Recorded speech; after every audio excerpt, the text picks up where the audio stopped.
You ever seen a ghost? Been abducted? Heard your name whispered from the other room when you're all alone? No, you say? Me either.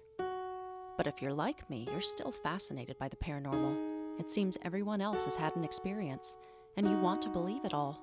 So why doesn't it happen to us? What does it all mean? How does it work? Is any of it real? Welcome to Paranorm Girl, a show that will attempt to answer these questions by taking the paranormal completely apart in search of proof. I'm not a blind believer, nor a hardened skeptic. I'm just looking for answers and willing to accept what I find. Welcome back to the Paranorm Girl podcast. I am your host, Kristen. And welcome to the bonus episode prior to the season conclusion. In the vein of our season subject, demons and possession, I really couldn't think of a better guest to have on the show than the one you are about to hear from, Archbishop and Exorcist Plato Angelakis. Is that not the coolest name you have ever heard? I mean, what else was he going to do? And to hear him tell it, there never was going to be anything else for him. Not if the divine force, the ultimate creative, whatever you like to call it, had anything to do with it. Sometimes it's just like that. We're called to be and do certain things. Plato is not your average exorcist. He gets into it a little at the beginning and then later in the episode, but we talked for around a half hour prior to even hitting the record button. I want to impress upon you my first impressions of this man, because I really didn't know what to expect. He is inclusive of the paranormal and inclusive of all gifts that might be implied in this arena, which my biased self can certainly appreciate. I'll let him tell you all about it. Please enjoy my conversation with Plato Angelakis. Archbishop Plato Angelakis was ordained a Catholic priest with the Oblates of St. Therese in Wisconsin in 1999. He is an independent priest in the Old Roman Catholic Rite. He's an active member of the American Association of Exorcists since 2013 and holds a certificate of Registered Exorcist and Deliverance Minister. Elevated to bishop with the Mexican National Catholic Church in 2009, elevated to archbishop and official representative for the Mexican National Catholic Church for Canada in 2018. Currently, he presides as Archbishop of the Holy Order of St. Michael the Archangel and Archdiocese of the Mexican National Catholic Church in Canada. He is an exorcist in communion with the Sacred Order of St. Michael the Archangel in California. Plato is a registered nurse. He holds a BA of Arts at Mission Valley Bible College, a doctorate of ministry at St. Benedict's Seminary, and a doctorate of divinity at Seminario Pontificio Mayo. The Paranorm Girl podcast is so pleased to welcome Archbishop and Exorcist Plato Angelakis. Hello there. Hi, thank you How so you doing? much. Hey, doing good. How are you, sir? I'm doing wonderful. I'm doing great. I hope you're doing well yourself. Absolutely. Well, this is really a treat for me and an honor, considering the topic of education this season that we have covered, all on demons and possession. I've covered topics like exorcism, infested locations, haunted objects, demonology. So I'm really curious to learn maybe what I have gotten wrong, but also just to learn another view and experience on the matter. And you certainly have a lot of personal experience with it. So before we get into it, could you give my listeners a little bit of your backstory and what ultimately led you to becoming an archbishop and exorcist? Wow. Well, I believe it or not, all my life I wanted to become a police officer, but that just didn't seem to pan out. So I don't know. I've always been drawn to the religion, and that's why I studied so much of it. And my grandmother took me to church every Sunday, and I always wanted to go, and no one else wanted to take me. And I was just enthralled with it. So I wanted to become an Orthodox priest because I was born and raised as a Greek Orthodox, an Eastern Rite.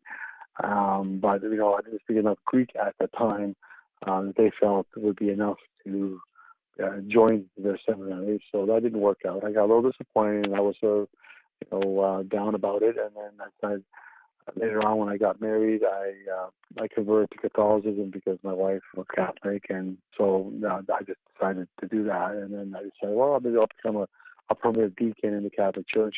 I tried over 8 years twice. It didn't work out.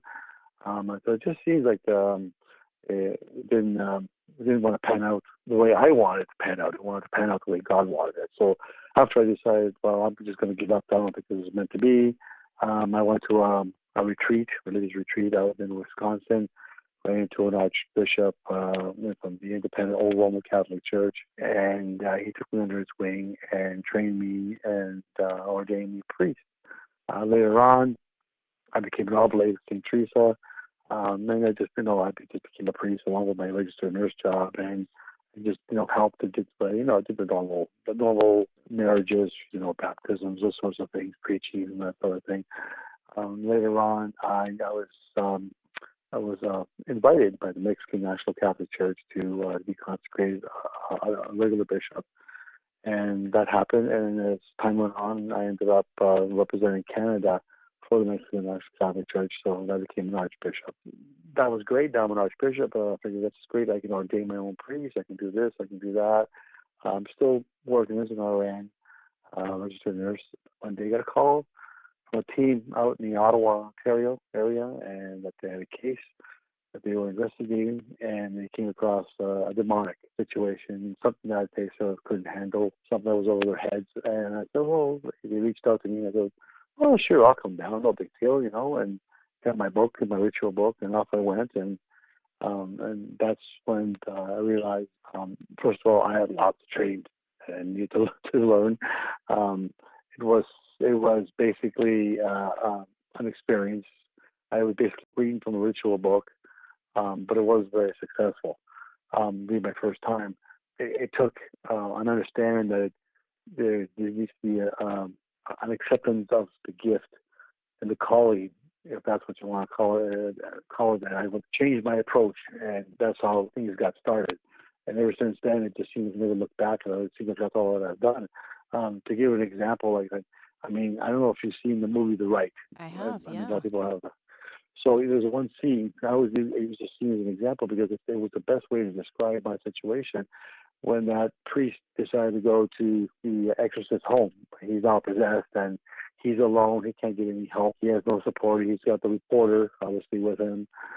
He's going there and he's just reading. He basically just reading from a book. He's just reading the words. There's no meaning behind the words. You just read the words. I cast you out, demon, whatever, and tell me your name, demon, and the demon just laughed at him because he just basically read the word. And then he runs down the stairs and he's discouraged. And, the reporter's telling him, everything in your life brought you to this point. You were meant for this. And then when he went back up, he changed his approach. And he says, I do believe in the devil. And therefore, no, I'm casting you out. And then the whole demeanor of obviously the demon changed because now his approach is different. He went in with more boldness and veracity. And so there was a belief in himself that, okay, I have the gift. This is my calling. Of course, the demon now realized he's done. So that whole change, that transference of knowing thyself, I went through that. And with this particular case, I went there on the first day. We were there 2 days. I went there. It was a bad case. Her parents were satanic ritualists, and now she's all grown up. When she was a little girl, she had missed a lot of things. And now she's been plagued by that. So her daughter had called us up and said about us, we need help and whatnot. And certainly, usually when a family member has to call a person so far in, it's hard for them to ask for help. The first time, for me, to be honest, it was a total failure. I went in there and it was like, we got thrown across the room. She broke through the blinds. I had to bound her chair.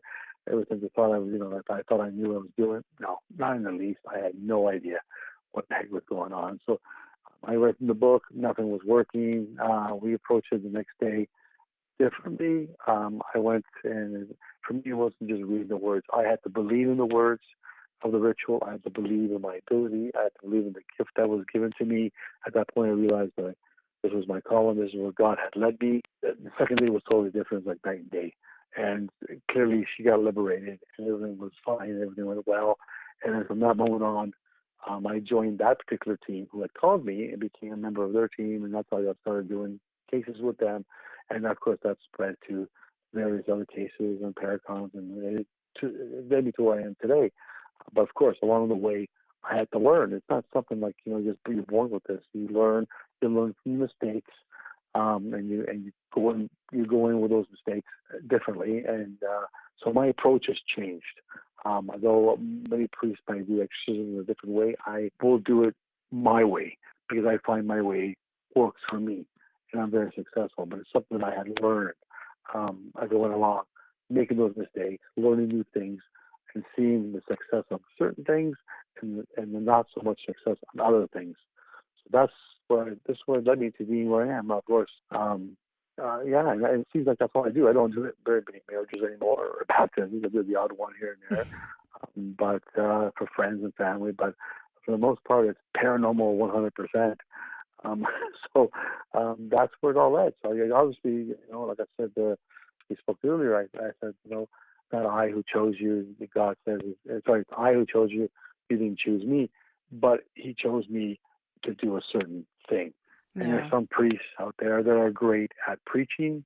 There are others that are great in ministry, the sick in the hospital. Others are great at healing. Some people can be on a pulpit and do a great sermon and just move you, where others are not.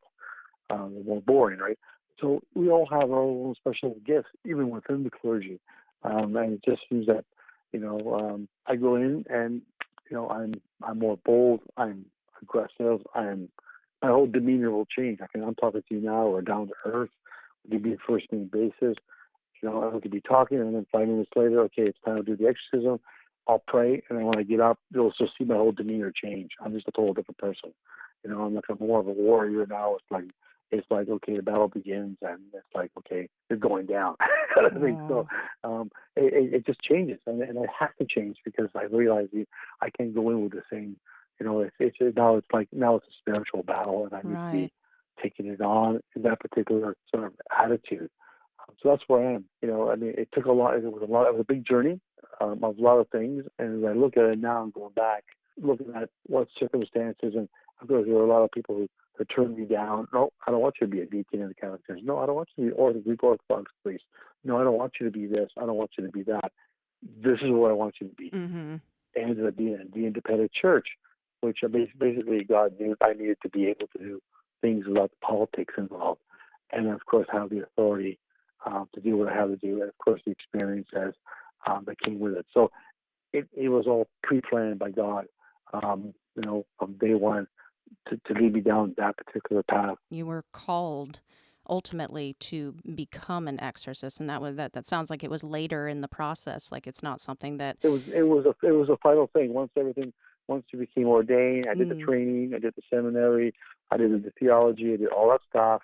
And then, of course, okay, now it's all said and done. What do I do? Okay, well, I can preach, do that, write some books, do some marriages, baptisms, and I was happy with that. I was content. I was helping people. I was bringing the ashes on Ash Wednesday to my job, my workplace, because people couldn't go to church, so I would bring the ashes to them. I would bless objects for people. I would hear confessions, on during Easter. People can't make it to church, so I would hear confessions. For some of my peers, of course, everything's confidential. It has to be to seal confession. And basically minister to people that couldn't make it. Like, being a nurse, I'm a shift worker, but there was also firefighters, EMS, doctors, other nurses, all sorts of shift workers, first responders that can't get to church. So I basically, provided my services that way. The people who wanted it but couldn't go, I was there. They wanted palms on Palm Sunday, I provided them. They wanted ashes on Ash Wednesday, I provided it. Mm-hmm. You didn't have to actually go to the church to get it. At least you got that. Or a blessing or a prayer, or if you wanted something blessed, obviously you should work and you work straight nights. I would do it for you at work. So things like that. And I was happy. I was content. Yeah. It was that one call to go and do an exorcism, or, to go in and investigate and see if I could do anything with this individual. Of course, I read about it. There's some books on it. I had some knowledge, but very limited. I thought just going in with my ritual book, which I have an actual ritual book, in Latin, and I thought, well, if I just read from the words, that should be enough. And like the movie, the words are not enough. You need to put your heart in it. You need to believe in it. You need to be a part of it and be that warrior when you need to be. So that was a transformation from just a regular bishop priest into something a little more extraordinary. So, and then of course I've been building up on that sense with more training. Then obviously Vatican training, because even though I'm not part of Rome, they do have a great university and a place where clergy go to learn all sorts of things. During the COVID-19 restrictions, I did a lot of online through Rome. I only did it for a week, so there was a lot of that available to us, and it was very interesting because they brought a lot of psychologists, they brought a lot of secular people to help, because you need to approach it from the okay, is this person mentally ill, or is this person demonically possessed, or is it a combination of both? You can have both. Right, So right. we try to help them, spiritual, so physically, and then spiritual after. But we need to visit both. Yeah, well, I'm really glad. I learned recently that the Vatican actually opened up their Mm-hmm. exorcism training quite widely to, all over the world, to more Mm-hmm. independent or any other denomination. So they opened up that training finally, and it's been that way for a little while. So, They still made it hard because you still need to get permission from your local bishop. They make it sound like it's open to everybody, but clearly they still have a lot of control over who they want to let in. They want oh, like I even myself, not being part of Rome, I had to get the consent from the local archbishop in the area, part of the ordinary. They call them the ordinary because it's part of the regular diocese. To let them know that I know this guy, that can vouch for him, and because you have to have references and a bunch of other things. So it wasn't just like, oh, I want to apply for the course. It didn't work as easy as that. It was still difficult to get in. They're still very protective, I got you. very controlling. Okay. Well, you also mentioned working with a paranormal team. I'm glad you brought up paranormal investigating in that aspect. Do you actually work side by side with that regular team, like regularly, or is it a case by case Mm-hmm. basis? And okay, can you talk about that a little bit? Talk about your team. Yeah, it varies. I mean, for the most part, I will bring who I can bring. I mean, a lot of people's times are restricted. And because, I mean, I can say this for a fact that the fourth largest volunteer society in the world is the paranormal. We do everything for free, for the most part, and everybody gives their time and their effort, and they take time with their families. So we do a lot. Like people really shouldn't be charging these clients. We should be doing it, like to help them. But having said that, I have one particular partner that I work with, and because she possesses that's Sister Kia. She was a pagan witch when I met her, and she converted to Catholicism and became wanted to be a sister. So I consecrated her a sister. Not a full nun because she is a single mom with a child. So she took her minor orders, meaning she's taking her vows as a minor order. She's not going to be obviously in a convent, but she can work in the community, go wear the veil and whatnot, and be an assistant to me. But the sisters of her caliber are the ones that will also lay their hands on people and perform exorcism rites, even though they're not clergy. They are consecrated. So I use her. I use her primarily when I can. She's available for the most part. But some cases require a full in-house investigation where I want the person to go in, set up the equipment, do the nighttime, go around with the flashlights and the EVP meters and all those things, and then come back with some kind of evaluation and say, okay, there's definitely activity here. Definitely we captured some things. We also have extensive interviews, and I've got people who help me with that. Sister Kia is also a nurse, and myself a nurse, and so we might go in and do vital signs. We review medications. I may get asked for consent to talk to your doctor.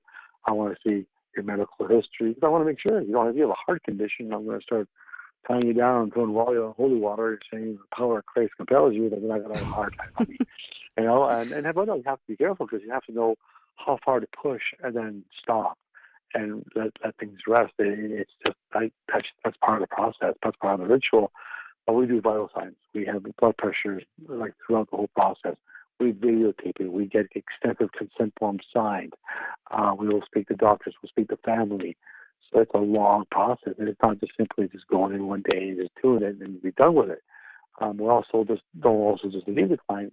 We give a lot of teaching, a lot of education, and they need to change. They need to change what they're doing because obviously what they were doing wasn't working. They need to. I walk into a house and say, "Where's your crucifix? It's not on the wall. Where's your Bible? It's not on the table. When do you go to church? I haven't been there in 30 years. We've never been baptized. Never did this. Never did that."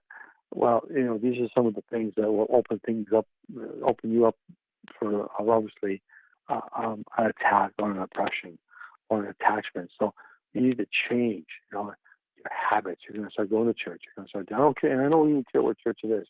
It's a good Bible church, a good, spiritual church you're happy with. It gives you what you need. You pray with family. Get the Bible out. Read some scripture. Get the crucifix. Get your blessed objects out. It's a process, but so it all depends on what I'm doing. I will bring in an entire team of everybody, researchers, leaders, investigators, psychic, sensitives, whatever that I need. And then sometimes it's just Kia and myself that goes in because that's what I need. I need I can see, there's definitely something here. I don't need to investigate it. It's definitely something here. Right. We go in. She goes in actually ahead of me, and I kind of send her in. If I have more than one person, sometimes I have two people who are sensitive. I'll send both in and individually, and they come back and tell me individually what you picked up, and then we sort of that allows me to create a game plan. Okay, how we're going to approach this. There might be some spirits, earthbound spirits that have left. There might be multi-dimensional things that have happened during different time periods, all at the same time. There might also be a demon hanging around, sucking up the energy of the people who are left behind. And that's normally what they do. The demons just don't get the energy on their own. They need to take it somewhere. And the people who are left behind are distraught, can't move forward. Demons there to start keeping them as an energy source. So once I'm able to move those souls forward into the light, which is the next journey, the demon doesn't have the energy to sustain itself. I'm not able to remove it. So it all depends on the circumstance. But yeah, I've got various people who I can draw from. Sometimes I'll just go in and just sit down and or sometimes, on a good day, I don't want to wear the clergy uniform. I'll just give me a flashlight, an EVP meter, and let me go. And sometimes I just have fun doing that too, right? Yeah. So it's fun and to do that. So again, but the thing is, a lot of people don't want me to do investigations because when I go in, there's no activity. They're all quiet. Okay, but Sister Kia, she is a crab magnet. She draws them out. Oh my God! Like when she goes in, all kinds of activity. So if you want activity, you want her there. So she's the one who gets the invites for the investigation. I get to sit in the back and hold up the vending machine. But anyway, who wants water? Okay, here Yeah. like because they don't want me there because as soon as I go in, then there's no activity whatsoever. Yeah. But You're the cooler. You're the chiller. yeah, What do they call them in Vegas? yeah. But I'm there for people who will pray. I pray over them. I give them blessings. I mean, if you go on YouTube and look up blessing of the Occult Museum for the Warrens.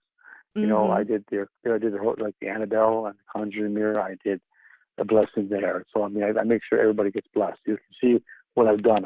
I get my holy water and oil prepared on the outside.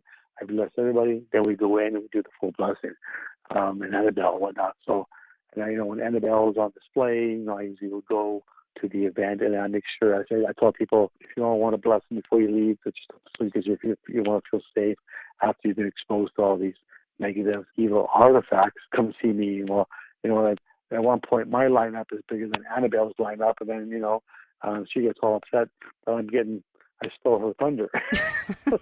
you know, Annabelle's getting less selfies, and I'm getting more. My lineup is long for the blessings. Eh, So, I'm glad you um, brought that up. I was going to ask you later about haunted objects and such, but the picture that you sent standing next to Annabelle, I was like, there's got to be a oh story behind that. yeah, yeah. Well, I got a call from NESPAR, the New England Society of Paranormal Research, which is the Ed and Lorraine Warren team in Hmm. Connecticut, and they called me up. They said they had a case of a girl out in Europe, I believe it's Belgium. This was a few years ago, but unfortunately, they're trying to raise money to bring her to America, and they want to document. I got called to see if I would document an actual exorcism. And now she is definitely possessed. She's getting help, but she's still not quite, being helped with the COVID and the lack of funds. She's still there, and she hasn't come here. So anyway, having said that, I was called by a team in Finland, a gentleman who wants to direct. He did a movie documentary called oh goodness, what was it called? Hostage of the Devil, and it was a really good hit. And it was about Father Malachi. Yeah, I And saw anyway, it. It and was so really interesting. yeah, so they wanted me to do part two. That's basically what they wanted to bring me in and carry on where he left off, Oh, because wow. he didn't finish what he did, because he mysteriously died after some of that. We're not sure what happened. Right. So the person wanted me to come in and do part two and finally do the possession of this individual that he was planning on doing initially, which never got done. So I said, well, they're having an Annabelle event in Connecticut, and I brought Sister Kia with me. And I said, well, I'm going to go down and just speak to the team. And then have coffee and go for dinner, and of course go there and I'll meet Annabelle and do the whole thing. Just be part of the process. But I apparently went down there just to have a conversation and said, okay, let's talk about this case. How do you want to approach it? What do you think? We should do. And of course, there's pictures of me and Tony Spera talking, whatever. He invited me up, and I started blessing well, Tony asked me, do you want to come to the Occult Museum, have a look, and do a blessing? Because I've had a priest come. These guys have a priest there once a month to do a blessing. I thought, well, certainly. So I went there, and of course, I'm very thorough, and you can see the whole process on YouTube. And we went and did the whole thing. The fire alarms went off because we've got to shut them off. We had the incense going. And then we went to the event and did my blessing, did whatever for people. And at the end of it all, Tony and the team asked me, with Kia and myself, to join up and be spiritual consultants for the team. And any cases they have, that I could join them. Because, of course, they're carrying on the legacy. Ed and Lorraine have passed on, rest in peace. But they're now a lot of what they did is now in movies. Conjuring 1, 2, and 3. The Annabelle comes home, and they'll maybe do it. These are all actual objects. The dinosaur, I've seen all this, right? And I've seen the actual artifacts. So now the next generation, like now it's Tony Spera with Judy, the daughter, grown up. They're running the team, and we've got a bunch of new members. Myself and Sister Gia, of course, are included in that. And we've done a couple cases before COVID came through. I was in New Jersey doing a case, and we were, and there's another place in Connecticut we did another case. And then everything had to stop because the border closed. The Canadian and U.S. border had closed for like almost 2 years, so they couldn't cross the border. I couldn't go down there, being the only Canadian member on the team. With Kia, both of us being Canadian, we couldn't cross. So a lot of things we couldn't get involved in. So there were a few paracons and things that we couldn't participate. This year we're going down, so we'll be part of that, and it'll be great. Yeah, and I've held the doll in my bare hands, and I've been fine. Where everybody else has to use rubber gloves, holy water, and because she is a very dangerous doll, Yeah, yeah. very, very evil. Even in the case, she's done a lot of damage. People have gone home and saying, bad things have happened. I mean, if you're going to come and spend $100 and something to come visit Annabelle at an event and take selfies or whatnot, you need to be prepared. It's sort of like put yourself at risk sometimes. You need to be really prepared. That's why I offer the blessings before you leave, so everybody can get home safely. Because Annabelle has actually hurt people, but these artifacts are real. They've been collected.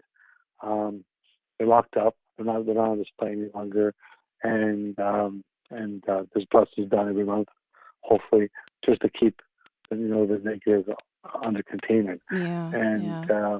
but yeah, that was my first experience. I was down there to see Annabelle by any means, but just that one visit really opened a lot of doors for me to join the team, participate, and be able to work with them. And we still do. Of course, that opened up more doors for more things. So because they needed a priest that was willing to go and do things where, they were going to their local diocese, and they're like, well, I can't help you. We got to call my bishop. We got to call Rome, and so there was obstacles there. They didn't want to be filmed. They didn't want to be. Some of them didn't want to be involved. Some of them don't believe in the paranormal. Some of them don't want to be involved, and about they don't. It's very strictly controlled how they sort of politically control who gets the exorcism, who gets investigated, those sorts of things. Their criteria and their sort of their vetting, it's very similar to mine, but it's more extensive Mm-hmm. and much longer over the span of time. Where if you go to them and say, I think my so and so is possessed or whatever, and you get investigated, and they say, sure, okay, we're going to do it. It may take a year or 2 years before you actually get it done. Well, with me, it might be a couple of months, because I also very, I go extensively vet people and then check the medical history and make sure they don't have schizophrenic, because we're also presented as being demonic. So I have to make sure that it's not just something that's medically, that it is something that's true. And there are ways, and I don't need to go through it now because it's really hard. But I was trained to determine to see if it's actually medically a medical problem, mental health problem, or a spiritual problem, or a combination. It could be a combination of both. So there's a way of determining certain things, trying different tricks and trying to figure out the responses and whatnot. So, but yeah, that's how I got involved now with the NASCAR team. So again, it went from one little small paranormal team in a local town to joining a very well-renowned team that is very well established and have history, a lot of resources, and a lot of experience. I love that you work with all of these different types of people with their various gifts, and that you are so inclusive of the paranormal aspect in all of this. And that reminded me, actually, Bishop James Long. I follow him over on Facebook, Mm-hmm. and he's also been involved in the paranormal field for a very long Mm-hmm. time. And he recently posted something that I thought was really interesting. You might have an opinion on it. He was talking about, just like you were, like how some in the clergy have been a little critical of the work and research that he does with all of those paranormal endeavors. And he was explaining basically the line that he draws between his work with the paranormal and then what he does with the demonic. He was saying that he would continue to be involved with the paranormal community, and that he would also continue teaching about demonology because it was specifically theological and not paranormal. Like they're two different things. What would you say about that distinction? Well, yeah. Well, there's like you need to cross. Like there needs to be. You need to be able to separate the one from the other, but they're really intertwined in a way. We follow scripture, and we need to follow the fact that it is quite clear that we need to be careful on how you approach it. It's all about attitude, how you approach it. You can't just vaguely just go around and just accept everybody's gifts. Okay, you're a demonologist, you're this, you're that. You do tarot cards.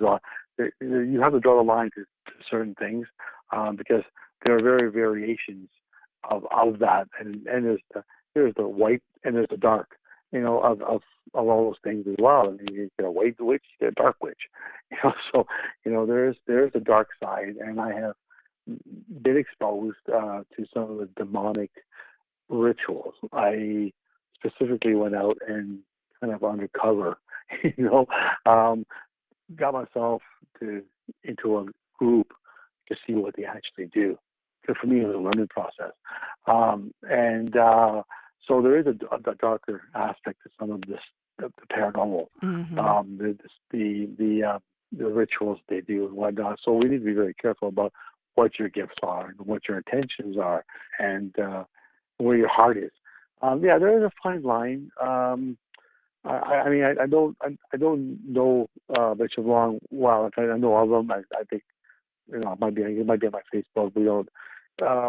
His theological sort of upbringing is different. I believe he did a lot of scholastic teaching. He went to school, seminaries and things, whatever. He's old Roman Catholic, which I've been consecrated, and I can get into that a little bit. He's from a different line. He does a lot of TV work as well, and I've seen some of his work, and there's some things that I don't agree with. I'll be honest, and some things are okay, because I just because of my training. Some things are lacking, and I don't know. I mean, to me, I use the medium as a teaching. I don't use the medium as entertainment. And so I've seen some of his work, and a lot of it, some of it is entertaining, and other times it's educational. So I don't know. I don't know. I can't speak of the man. I don't know um, what his thoughts are on.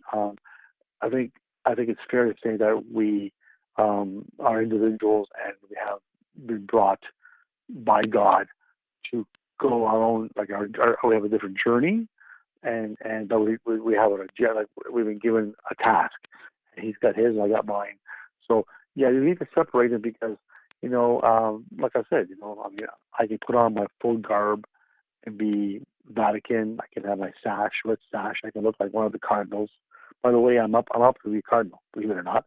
So Oh, really? so Oh, wow. yeah, so I will have the orange. So I'm gonna have the orange. So I'm gonna look like you see them on TV. It's called a cardinal outfit. So I mean, Yeah. you go out with a fancy ring and the fancy glasses and all the gold and everything, and you go out all dressed in the gills, and people look at you and say, "Oh my God, your eminence," and all this, and it's all, the whole demeanor changes, and it's like everybody looks at you differently. Then you take everything off, and you wear your regular jeans and a t-shirt, and you go in there and do an investigation. And of course, you're not the same person anymore, but yet you are. So there's a time when you need to wear that outfit and be the cardinal or the bishop, and there's a time that you can be a little more lax and and embrace the things we talked about, like the gifts and whatnot. So you need to be able. Like, I agree with him in that respect. You need to separate it. Um, because again, it goes along the lines where people just get up in the morning and say, "I want to start a paranormal team today." That's on Facebook, and then there's just a bunch of young kids with no experience, just this is cool. I want or ghost hunters and whatnot. They go out to the nearest hardware store for $19.99. You get your starter kit. You get a little EVP meter, or you get this. And, so there are so many teams, and some are well prepared, some are ill prepared, and so this is a lot of the training. And that's where I know where he's coming from. He wants to teach these paranormal teams to be prepared, but they need to have a distinction and say, okay, you need to know your boundaries. When you go in and do an investigation, you come across something that's clearly demonic, dangerous. Mm-hmm. You need to know, okay, now I'm over my head. Now I need to be able to stand back and call for help. Not try to say, well, I'm dealing with all this. I can take this on. That's when you get into trouble. And this is where I think he's coming from, I believe. And I agree with him in that regard. Like, that it's time to say, okay, time for the team to leave, and it's time for the priest or the bishop or the exorcist to come in and do their part. So there needs to be that separation sometimes. Because we also have, because as clergy, we need to follow scripture, the dogma. We can't deviate from that. Because if we do, then we're really not the priests and bishops, because we have taken vows to uphold the teachings of Christ. We can't just say, well, we'll just take that portion, but not that portion. We have to embrace it all or nothing. Right. So Right. this is what I need to relay to people in the community, and that's why. But I see where he's coming from. I've seen some of his work. I see he has a lot of TV. I do a lot more paracons, and that's perfectly fine. It's a medium he uses to express his views and his teaching, and it's perfectly fine. I haven't worked with the man. He comes from a different line, of apostolic line, which is not necessarily bad or good. What people need to understand, what distincts us from possible, and there are a lot of clergy up there that are not really valid, and there are a lot of clergy that are truly valid. And the one determination that proves it is you have to be able to show your apostolic succession. So it's called. So basically, God gave to Christ, Christ gave to the apostles gave to the laying of the hands. passed it on to, bishops or whatever through the passage of time. And then I can go through every name, every bishop, every cardinal, every priest, right to the Apostle James to show that that's the lineage. Because obviously, think about it, James went west to Spain after the crucifixion, crossed over to of course, then his people he ordained and whatnot ended up over in South America, moved away north into Mexico. Thus, Mexican National Catholic Church is all attached to James. And every apostle went a different route. So that's my line. But so again, and the belief in and it's the never to doubt in my abilities. That's what makes you successful. Is to know two things: that God is not 80% effective on Friday and 90 on Saturday and maybe 100 on Sunday and 20 on Monday. He's 100% all the time. So when you're going in to cast out a demon or to do anything of cleansing, you're going in with that full confidence, no doubt whatsoever, that it's gone. It isn't like the movies where, okay, there'll be a sequel, Annabelle comes back, kind of thing. That's Hollywood. That doesn't fly. Exorcisms in the real world are actually boring. You go in, I cast you out, they have to obey, end of story. Period. Because I'm using the full hand of God. And it is not I.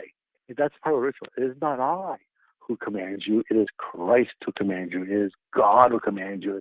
It is the Holy Ghost who commands you. It's the saints who command you, and whatnot. So I'm using the authority of God. It's basically I'm using God's power.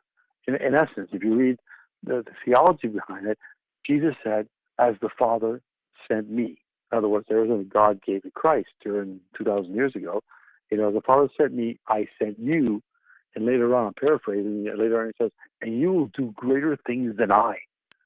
And that speaks volumes. If you think about it, you think, wow, everything that God gave to Christ, Christ gave to James, James through the line gave to me.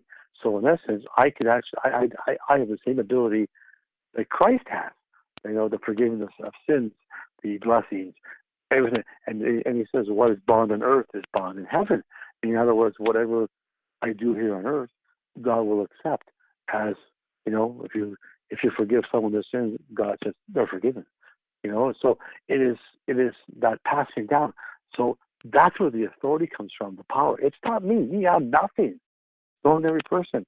But when it comes to do what I have to do for God, then that power, that's God's power. So how can you sustain that? I mean, how can the devil say, well, nah, I don't think so. No, it's God who commands you. Like, okay, I got to go now. Pack your bags. So, there is no debate. That's just the way that it is. And I mean, what can I say? That's the gift. That's the calling, and with the calling comes that authority that backs it up, which is the power of God. And likewise, all the other gifts, whatever gifts are given, God puts that authority and that power for that gift behind it. So again, I don't know what apostolic line Bishop Long is, but that's he's got to follow the line, and you have to be able to prove. When people say you are, this church, that church, and some people criticize me about, oh, you're in this church, I don't think that's a good church, or that's the proper church. That doesn't matter. It doesn't matter whether I'm in this church or that church. I can follow my apostolic line, right to James. So I know that the laying of the hands, Jesus put his hands on James, and James did the same through the passage of time. And I have every name that he did. Like I have the records are all there in the archives, and you can go and you can follow right to me. And then of course I've consecrated a few bishops. They're back in Italy now doing their own ministry work, and of course they've added my name to their list, so they can follow that. That's what makes it valid. And that's what gives me my authority. So when I go in, I'm going in with the authority of God, saying, "It's not me, buddy. It's God." What are you going to say to that? Nothing. Yeah. See you later. Yeah. Pack your bags. So that's where people need to understand that the authority comes from that, not necessarily, oh, well, you're in this church or that church. No, not necessarily. Yeah, that's ministry. It's basically you're following that line of authority. But yeah, to answer that question, I mean, I mean, he's doing what he needs to do in his own way, he feels. And using the medium is not a bad thing because it's a good way to get to people, more people. Sure. But yeah, he has to cross the line because some people are not prepared. Like we'll give you a quick example. I was at a Paracon in Upper New York State a few years back, and there was a person in the audience, but he had a question. He raised his hand. I said, "What's your question?" Said, well, if I watch the movie The Exorcist, the original one, in the 1970s, if I watch that, will I get affected? Will I be affected? Will I get possessed? Will I, have an affliction or attachment? I said, well, what is the motive behind you watching that movie?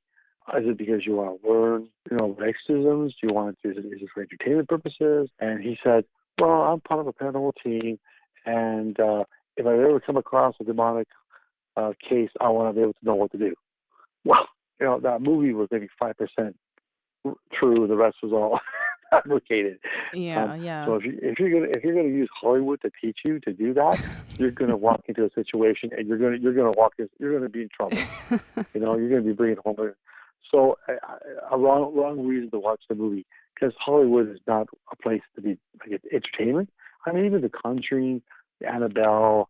And I spoke to Tony Sparrow because he was part of the Warren team when that happened. He's also under contract with Warner Brothers because of the movies, and as a consultant. And he says, the movies are like maybe 30% true. The rest, it's just filling. So even the movies are not completely true. Stories are true, but a lot of the stuff that's added in is added in. So you just can't go by what you see in the movie. Oh, Hollywood doesn't exaggerate, Plato. No. Oh, well, sure. Well, Well, in my world, there's no sequel, and Hollywood is a sequel. Devil Comes Back. Attack. 2.0. No, in my world, you are gone. yeah. Yeah. So I think someone told me, there was a spiritualist told me, the devil has your picture up on a wall with a bounty, and the bounty is so high, but yet no one down there wants to take it on because when you set people down, they don't come back. So someone told me that, actually, and it was kind of an odd statement to make, but okay, so the devil's got my picture up with a bounty, but no one wants to take the case. Go figure. Yeah, go figure. Well, it's interesting. You said something in there that caught my attention. So, do you think that it's the motivation that might invite possession in? Like, are you a little bit more? It's all about consent. Yeah, it's all about consent. I can touch on that, and I can tell you exactly. It's the universal law. God says, you have free will. And that means, basically, I won't interfere. That's God. I won't interfere in your life unless you ask me. I won't send angels. I won't send this. I won't send that. Unless you ask for help, I will not intervene. That's free will. Likewise, that same rule applies to everybody, including the demonic. They cannot interfere in your life unless you give them consent. Now, consent can be direct consent, indirect consent, intergenerational consent. And I'm going to touch on some of these real quickly. In our world today, you turn on the TV, within 3 minutes, you're watching something evil. The pornography that's out there, our lax in our morality. We pretty much, normalized everything. These are all consents. They're indirect consents. There's some people who just go out there and just want to be demonically, worshipers or whatever, and that's one thing. And then you've got the other group that just, they're just lax in the morality, and then you have obviously the other groups that are paranormal groups that go in. They're not prepared. They're not prepared spiritually, morale, and they come home worse off, or they leave the client worse off when they find them. I had a quick story. I had two people wanted to join me in a case, and I said, "Oh, sure, okay, come on in. You're going to hold this, you're going to hold that," and in we go. And the person that's in the chair that's sort of demonic looks at the girl and says, does your boss know you're stealing money from work? And he said to the guy, does your wife know you're cheating on her? Oh, wow. And they just ran around. They turned around and they ran out because, of course, being demonic, knowing you're demonic is the knowledge of the unknown, knowing things about people. So, they ran out. They weren't prepared. So this one thing that I had to learn is that my team, no one goes in unless everybody has their mindset and the clear-headed. Mm-hmm. If you're going through a divorce, you got money problems, you're going through problems with kids, problems at work, I don't want you there because you're weakening the chain. So we have to prepare, uh, fast, go to church, do the blessings, then we go in. We go in hot, heavy, and boom. Like that's the boldness. We're going in. Our mind is prepared, and there's nothing in our minds that can the demons or the evil can weaken us. Okay, and then of course you got to remember when you're knocking on Satan's door, knocking on the spirit world. They're going to answer. He's not knocking on our door. We're knocking on his door. So there's your consent. You're going in. If you're not prepared, you're not protected, you're not covered. You are really, in a sense, opening up yourself. So that in a sense is a form of consent, and you might end up bringing something home with you. No one told you to go knocking on Satan's door. Oh, let's go knock on his door. Let's go and knock on the spirit world. You see that the devil and all his fallen angels and all the demons they were cast out. They weren't destroyed. And I hear people saying, "Well, I kill demons." You don't kill demons. God didn't kill demons. You're not going to kill demons. God didn't do that. He casted them out. He sent them to another level plane, kind of like a middle heaven. Like it's above us and it's God above him. They weren't destroyed. They were cast out. They kept all their angelic powers and whatnot. And so if you're going to go knocking on that realm, be prepared. Because it's a battle, and if you're not prepared, you're going to lose. These are ancient beings, billions of years old. Consent is, tarot card, Luigi boards. In itself, it's just a board, right? So we talked about Mm-hmm. intent. It's just a board with writing. Tarot card is just cards with some pictures on it. Mm-hmm. What you put into it, if this is a board now, it's going to be my portal. I'm going to bring Yeah. something out. I'm going to conjure. Now you change the essence now. That's you're putting intent in that. That's then you open yourself up to things. So that is the kind of things like Father Amorth. He was the head exorcist for Rome. He passed, I think, last year. He was 92. Brilliant guy. He wrote many books. I read them all. He was so good. Like we're told as priests never to ask the demon questions. Like, oh, by the way, what's the future? What's the lottery numbers next week? I command you to tell me. Give me that 7 number for the Powerball. I want them now. Yeah. It's Yeah.